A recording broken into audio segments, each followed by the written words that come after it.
Hi, in this time I'm going to demonstrate how conflict resolution is used in job interviews to determine if a candidate's a good fit in a high-performing environment.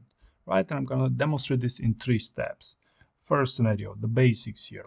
So a lack of conflict resolution experience in a candidate can signal a lack of fit in high-performing environments. So in other words, if you say something on the lines of, I've never had any conflicts, I'm a very likable person, and you have 20 years of experience behind, chances are you will not perform well in high-performing environments, okay?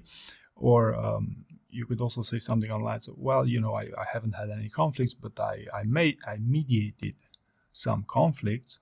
I believe it's on the same lines as saying I don't have any conflicts to share with you today. Right?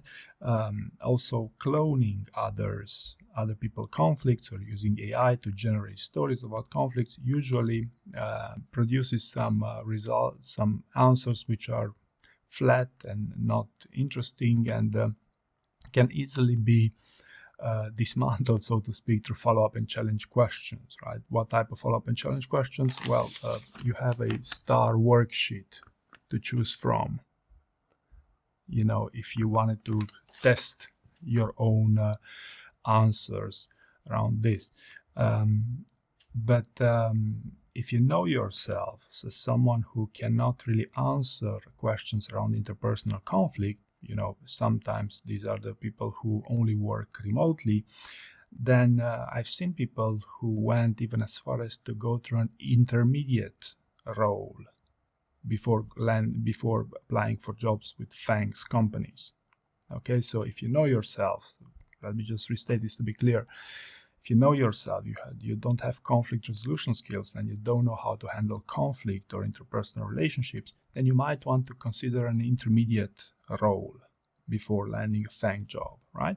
The second thing I'd like to talk about here would be the more advanced scenarios. And here I'd like to talk about the fact that people who have FANG experience most of the time also happen to be quite good at answering questions about dealing with conflict, especially Googlers or people who've worked for Microsoft. I've seen they are the best with these things simply because they both get some hands-on experience. It's impossible you don't have conflicts in high-performing environments, but also because they get training on how to answer these questions, how to deal with conflict resolution in general, right? So they get a theoretical part as well, right? So if you want to test yourself on how well you would do with maybe some niche scenarios, let's take some classic ones.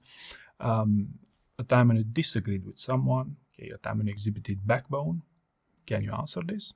And the second one would be a time when you committed to your boss's decision even though you disagreed with what they said, right?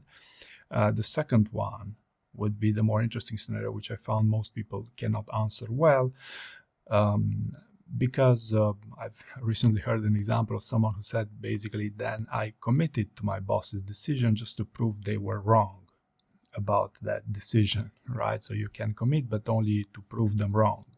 So you wouldn't be in a constructive way, right? So a time when you committed to your boss's decision, even though you disagreed, you would want to talk about the time when they were right, they were more knowledgeable, and you deferred to their judgment for that, and the outcome was successful and valuable for the business. So this would be a niche scenario that people struggle a lot around interpersonal skills about dealing with conflict, right?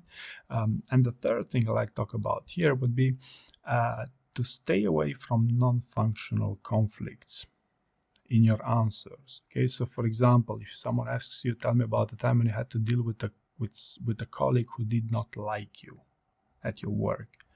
A bad example of bad way of answering these interview questions would be, I always felt like in my previous role, one of my colleagues did not like me. However, I always remained calm and I tried to work for the good of the company.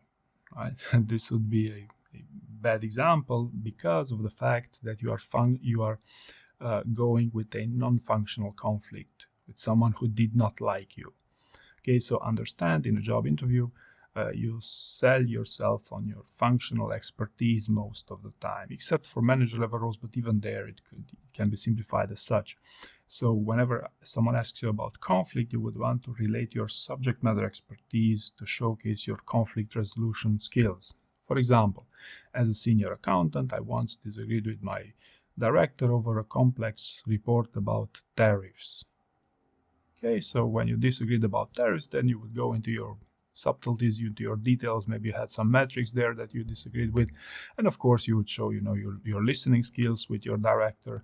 You would showcase your expertise first and foremost, and this is how you would make the perfect blend to show as someone who's skilled with dealing with conflict and in a constructive manner as well, right? So the third point was focus on functional conflicts, even though the question might be ambiguous, such as tell me about time when you had to deal with someone who did not like you, right? So these were the three basic steps of how you would understand if you're at what level are you with questions around dealing with conflict. I hope you are doing well on this, and I wish you good luck with your interview.